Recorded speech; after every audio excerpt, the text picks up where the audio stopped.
Good evening. This is John Bailey, and this is People to Be Heard, the program where people who have something to say have their say. And tonight, my guest is Corey Bearak of the New York Congestion Tax-Free Organization, and he is Senior Policy Advisor to that group. Mr. Bearak has worked with the greatest names in New York City over the years: Fernando Ferrer, Mario Cuomo. He has been served as 16 years of Chief Counsel and Chief of Staff to Northeast Queens City Council member. Now, he is here to talk about congestion pricing, which has made headlines of late. And could you tell me, first, welcome to the program, of course. Right? Thank you, John. Always, we forget that. Now, where does the congestion pricing tolling project stand now? There's a federal review going on.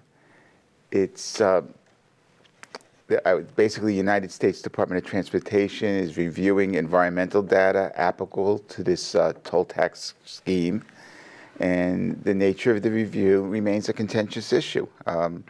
Basically, there are impacts on the communities that need to be looked at. There are issues with how it can affect traffic, displacement.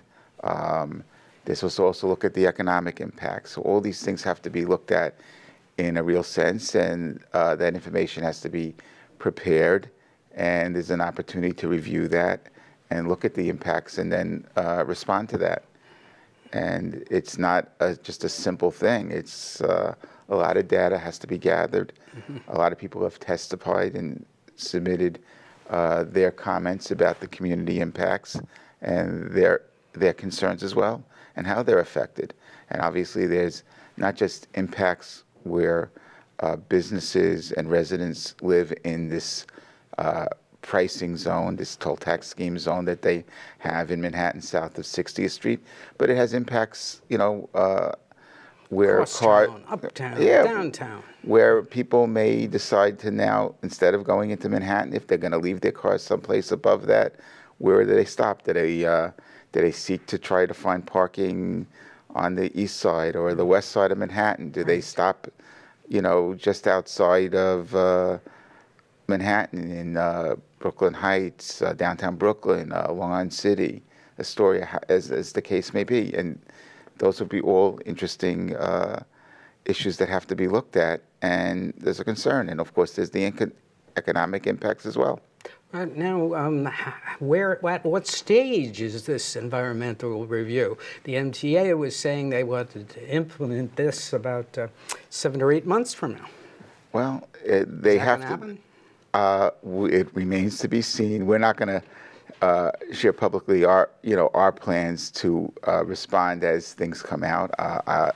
It's not always the best thing to do, of course, but clearly we're waiting on to see what the federal government does, and they may have additional concerns that are raised by the documents that are submitted by the MTA, and that may engender further discussions as well. That'll be behind the scenes to some extent. So that's something that remains to be seen. Right. It's a lot of money involved. This project, certainly. Has impacts, and what I find incredulous is why we're not looking at alternatives to this proposal, because the people argue that part of the goals with congestion pricing, as they like to call it, we prefer to call it a congestion tax because it's something people pay. But the bottom line is, if your argument is that you want to take people out of cars and move them into public transit, well, that means fewer people are out there to pay this tax, and the legislation requires the tax to net, not raise, but to net $1 billion a year.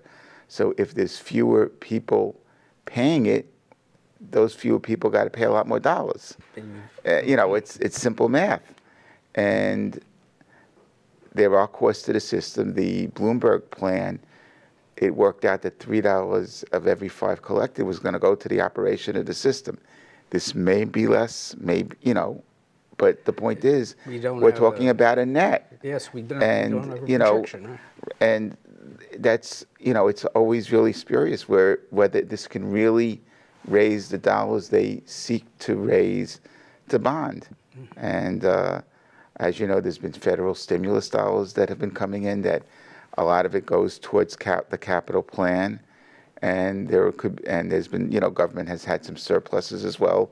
Yeah, the we past just few got years. a release on that. Yeah, Yes. and the bottom line is that there can be better ways to do this without having the kind of impact this toll tax would have, on businesses and on people. It really is not fair. Yeah. Now, what will the present plan do? It bans, as I understand it, all traffic, car traffic and truck traffic below 60th Street, correct? Well, it doesn't ban them. You pay a fee. Pay, right. Ban is in what's some wrong. cases, it's a de facto ban based on whether somebody can afford to pay. Yeah. But it has all sorts of interesting impacts. There's a Facebook group, New York Families Against Congestion Pricing, that seems to emanate out of Manhattan. And their concern is, well, when we leave Manhattan to go visit family, or mom and dad want to drive in perhaps to watch my kids so I can go to work. And now, obviously, as people are going back to work with hopefully the continued demise of COVID, there might be a greater even need for that. That has an impact. And maybe that family who has those kind of choices says, well, I don't want to deal with that. Maybe I'm going to look for that house more. You start to weigh in the different costs.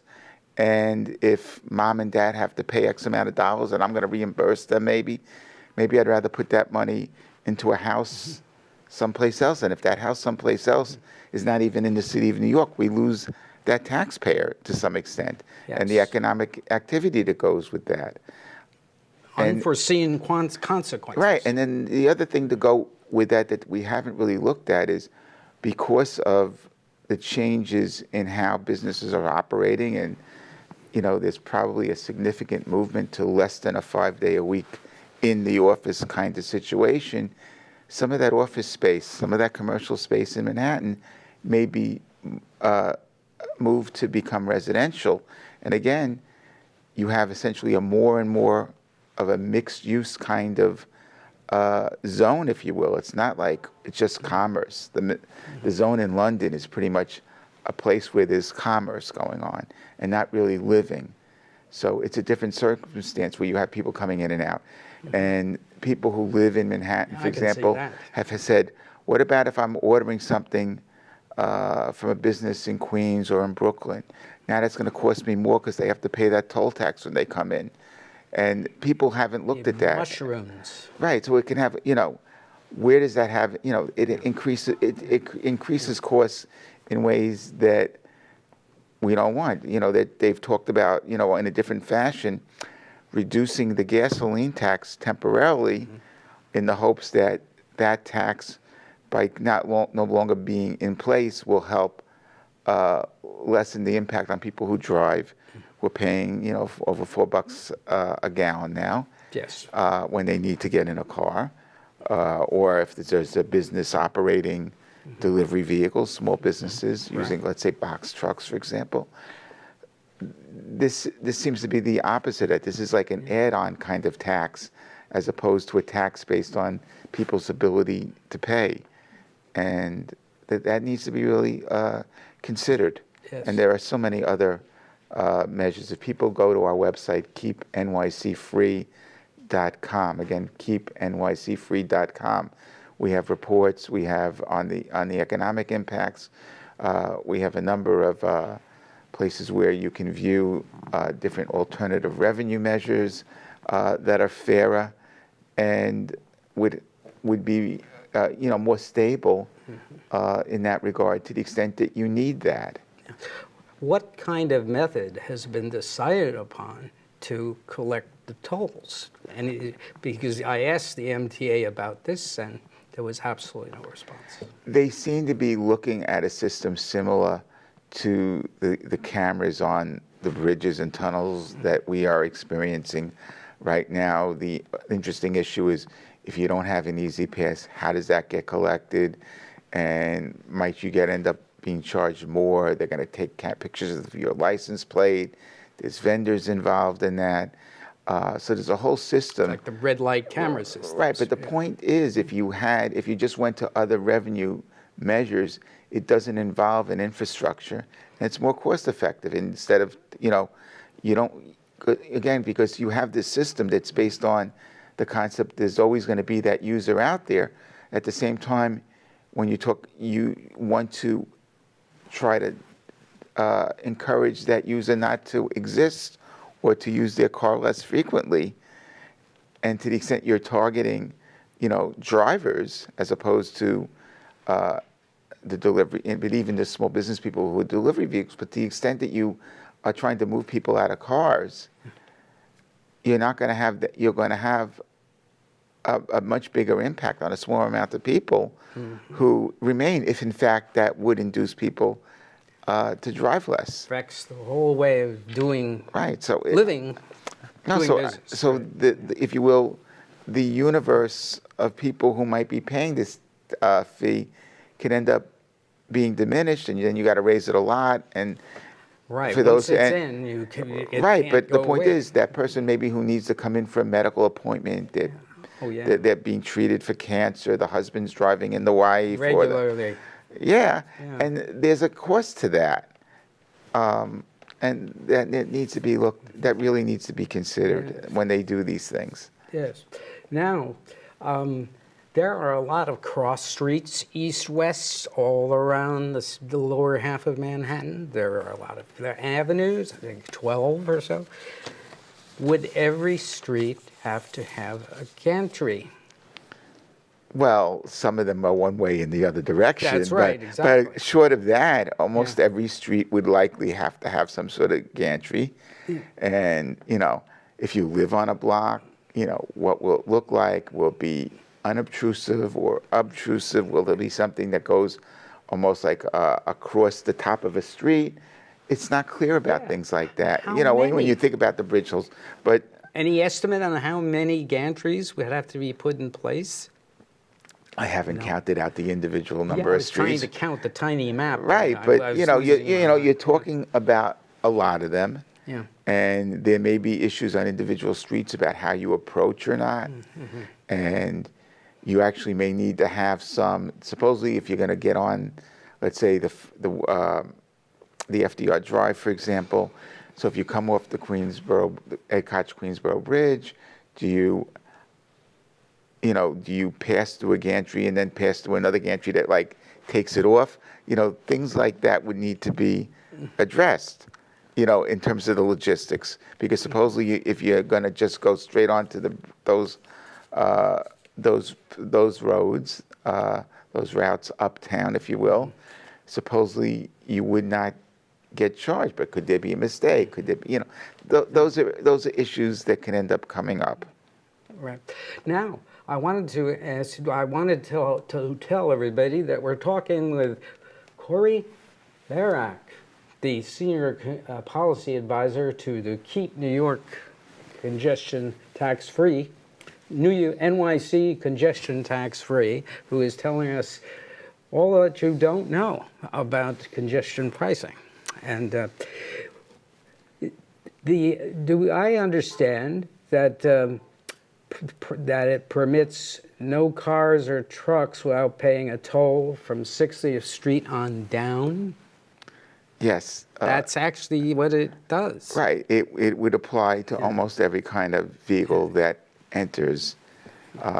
There's talk about exemptions for some kind. People in the disabled community, for example, want an exemption. And the pushback that I hear from some of the state legislators who supported it was if we start carving out, that would mean, again, a greater, more excessive toll tax fee that would be charged those who don't have an exemption. True. So that's, again, an interesting concern. But you have, to get out of that quagmire, again, the easy answer is look at alternatives. Yeah. And there seemed to be a refusal to look at alternatives. There's some people who just want to, whose real aim is not about the revenue. They use revenue as an excuse, but all they're interested in is getting folks out of cars, and obviously Onto the folks who are, trains. and the folks who are most economically sensitive to that, obviously, are middle and working class families, Yeah. and that has an impact on them. But again, when you talk about getting people into public transit, when the public transit system does work its way back from COVID, it's going to be at capacity in most places, and it's not like they can really add people. And if you're going to add capacity, it shouldn't be that you're stuffed like a sardine for the entire ride on public And transit, there's whether got to be that's on backups. There's whether got to be that's on a backups at the bus tolls. or a subway. Yeah, They're talking yeah. about redesign plans in each of the boroughs, and none of those redesign plans have really so far come up with net increases in service. It's a different issue, not the topic for today. But when London did the plan, whether you argue for the plan or not, they actually put in place additional capacity through buses in the system. There's no plan for additional capacity for this system right now. We're basically talking about really treading water, fixing signals, replacing equipment for the most part. So you're not really doing a lot with capacity adding, especially within respect to the bus and subway system. And that's really key.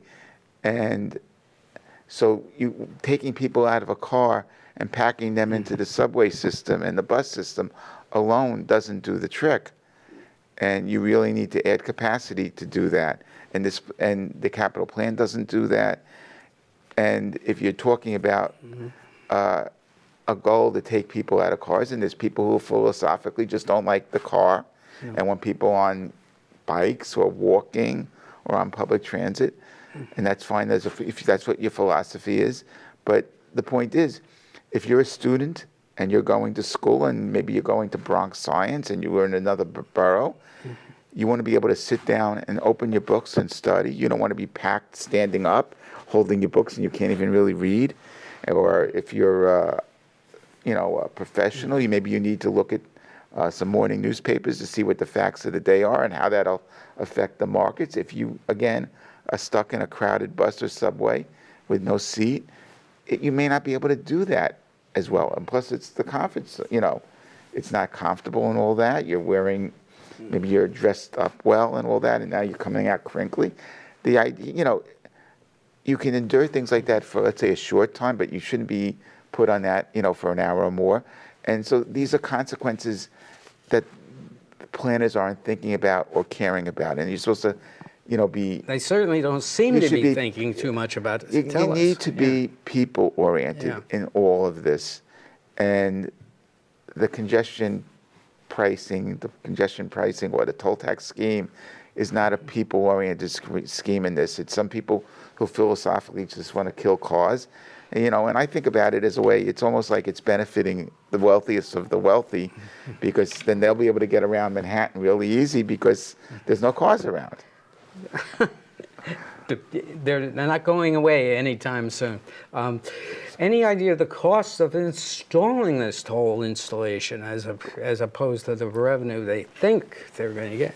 They don't really care because the legislation as drafted says you got a net $1 billion per year. Okay. So so again, that's an interesting issue. With the old Bloomberg congestion tax scheme, about $3 out of every $5 collected went to the operation of the system. So they're arguing that they're going to do better than that. But the point is, there's not really, when we pay income taxes, when we pay sales taxes, it's not really, it's like pennies on the dollar, maybe even less in terms of the cost to taxpayers, if you will, of paying that tax. And here it's not what you call an efficient tax. This is really about whether you think it makes sense to drive people from cars. And if your goal is to drive people from cars, I would say you improve the transit system to those people. So they don't need a car. And if somebody needs a car, they're going to, for one purpose, they may use it for more purposes, including commuting. So if you need a car because public transit where you live doesn't really work out, that you might have to take 2 or 3 buses to get somewhere, and it'll take you an hour, but maybe it only takes 10 minutes by a car, you're gonna get that car, and then you're gonna use it for other things. But if you have a public transit system that's efficient, maybe you don't buy that car in the first place. As an example, and understand people who buy cars. They understand this cost of that. They're paying insurance, they're paying repairs. So if people can get by without a car, they'd be very happy to do that. So, so it's about being intelligent and smart, and this plan is not intelligent. It is not smart. It's been, from day one. Not many details. Right. From day one, we've pointed out that it's unfair, it's inequitable, and it's, it kills the economy. What is Mayor Adams' position at this time? Well, that's been interesting because as a state senator and as a borough president, he had opposed it. And more recently, he and a lot of other people have, I guess you might say, bought into the plan because it was made part of the MTA capital plan funding, and everybody wanted certain things, and supposedly different legislators were promised certain projects and things, if would go based on this. But, the bottom line is you're not seeing in the MTA plan really any significant increase in public transit service. And maintenance just of the yesterday, a system. press release came out from Bill O'Reilly about the fact that we're getting so much more money for transit that this may not be needed at all. Yeah, it's a real question with the influx of funds through the federal stimulus plans and what may come back with additional plans that monies that will be available for the federal budget when they work their way through the infrastructure plans and the like, that there could be just additional monies to do this. And that would also give us more time to look at other measures that don't require bonding. At the end of the day, bonding isn't always the best path to funding something. Yes, credit is never the answer. Yeah. Right. Why mortgage our homes? That's true. Do you see people returning to commuter trains in greater numbers now at this point, April the 8th? Well, the data suggests that it'll take some time, and part of that is people are taking time returning to work. There's a whole discussion about that, which is apart from this. But it's not just the people who go to work, the people who go to school. It's people who will visit, people who will look to get into the central business district and to Manhattan for the culture, for the theater, for some of the shopping. And that is important as well. And that, obviously that takes time. People have to feel safe. There's issues discussed in a different context about that, which I don't, but, people need to feel safe in the system as well. But I think it takes time to, the system has come back before and ridership and capacity has increased, but there's a comfort zone people have to feel, that they feel safe, that they don't feel like they're going to get COVID if they go in a crowded subway and things like that. So those are things that will take time to work out, and I think it can. But there's, that's I think, is there a phase-in? It's not so much a phase-in. They have to make sure they have the service. Yeah. And they have to provide that service. And some of their plans involve cuts in service. And that's the wrong thing to show. But that's a different, It's driving people back onto trains they don't like. Right. The toll tax scheme is not about operations. It's about funding a build out of the system and repair of the system. And that can be done in a better way, in a different way. So there's not necessarily any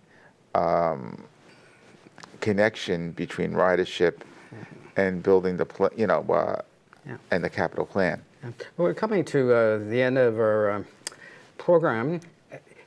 What would you like to tell the viewers out there about congestion pricing? Mention your website again, where they can see your organization's suggestions. And again, I would urge viewers to please look at keepnycfree.com.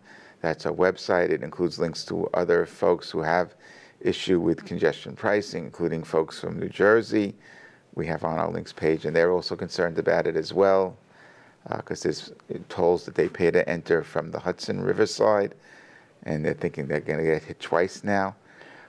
And the point is that this is a tax on driving, it's a tax on the economy, and it's unfair. There are better alternatives. It's an equitable. It doesn't have the impact on the environment, because driving into that area is not where it's not going to really have the economic impact. Issues with respect to tall buildings and making them more environmentally sensitive is what will improve the climate, if you will, and the environment in that portion of Manhattan. You know, we're not talking about the Cross Bronx Expressway going in through the South Bronx, or parts of Jamaica, or parts of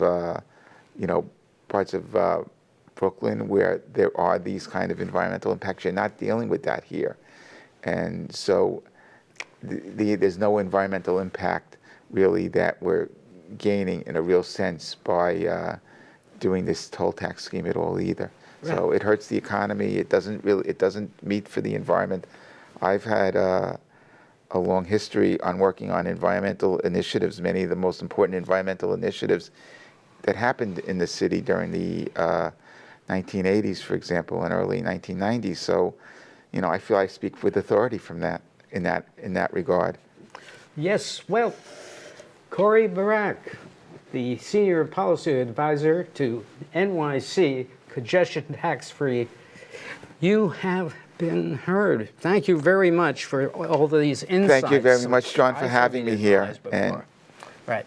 This is John Bailey saying good night for People to be Heard.